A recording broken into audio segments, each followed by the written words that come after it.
Now I'm going to hit the women. Not hit the women, but describe what would be the dating scene for a single male. First and foremost, you gotta look at the fact that most of the women here that are single are looking, okay, and most of them are going to tend to date somebody not from the area,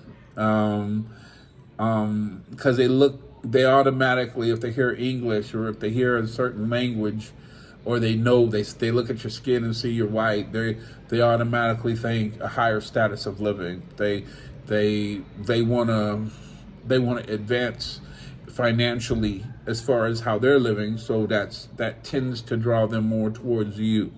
Now you say, well, are they going to use you or things of that nature? But I think I'm going to say this a million times. I don't think nobody's going to date a broke man. So when you're looking at this and you're putting all that into consideration, I don't care if I'm in the States. If I didn't have no money, girl wouldn't talk to me. And so, I mean, why would it be different in Africa? If you don't have no money, girl wouldn't talk to you, okay? I think the biggest thing is the mindset, how they treat their people in a relationship, how they treat their men in a relationship, how they're raised, just like most countries that when I YouTube and I see, like the Philippines or you see it in Africa, when you get a more superior treatment. They treat you better. They respect you more. You know, if when you go to the States, you're gonna pay for a girl's meal. You're gonna spend right around $150 or whatever have you for a meal.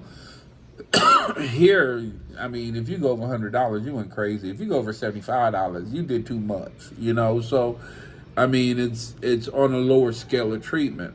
I think I had a conversation with a friend of mine, in the States, of course, and they said, well, I wouldn't go fly around the world to meet a girl. And I'm like, well, you know what? I mean, you wouldn't.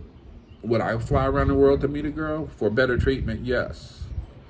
Um, you got to think of it. If you go to Belize for $500, right, and your ticket was $600, right, that's like 2 dates, and your how you get treated is way better.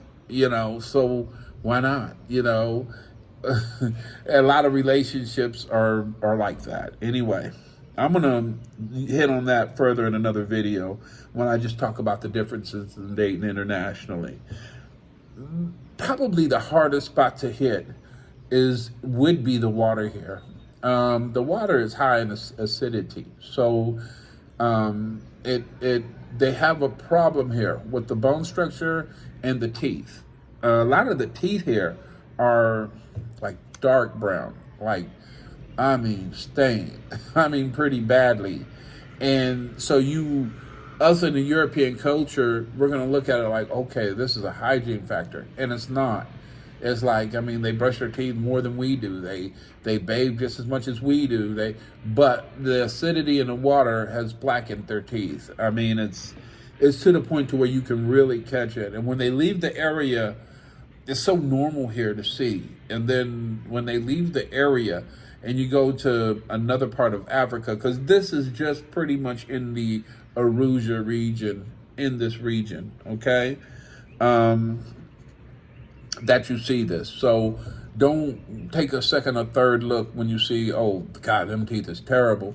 Nah, it's not terrible as far as medically, but it is very noticeable, okay? The religion, probably the most thing I like about Africa is the unity of religion. I mean, where I stay is around 6-7 miles from town, so that's a pretty good distance. It usually costs me about 10,000-15,000 shillings, $4 to $6, to get to the main city, and I try to hit my main shopping there and downtown, because it's really here they have a whole lot of fresh fruits, fresh vegetables. But if you want to get good, well, what I call meat that I like and things of that nature, anything outside of the African heritage tradition, you want to go downtown and shop. So, getting back to the religion, when you're doing you'll hear um, um, the prayers, the Muslim prayers in the morning on a Saturday. And then you'll turn around and hear church, Christian church on a Saturday. And then Muslim church on a Sunday. Then Christian church again on a Saturday.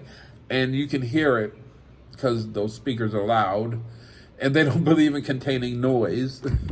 But you can hear this. And it's very enlightening to know that both religions can coexist into a state to where neither one infringes upon the other. They might infringe upon people who are trying to relax and can hear their noise, but they don't infringe upon each other.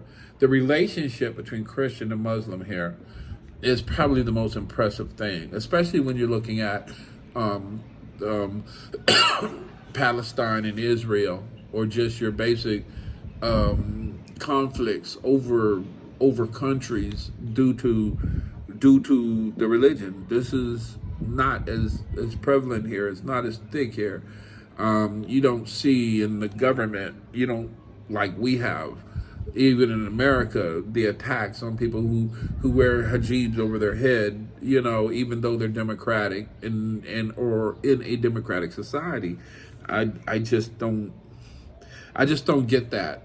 And here, you'll see more of a unity between the people. You really will. I mean, that is the thing I like the most about it.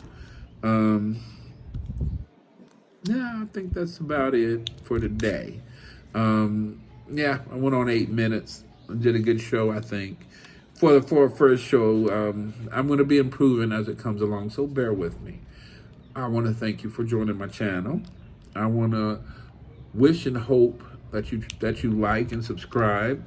This is being my first, so maybe I'll get to 1,000 quicker than what I hope and start to get monetized. But for now, I'm gonna leave you with the view.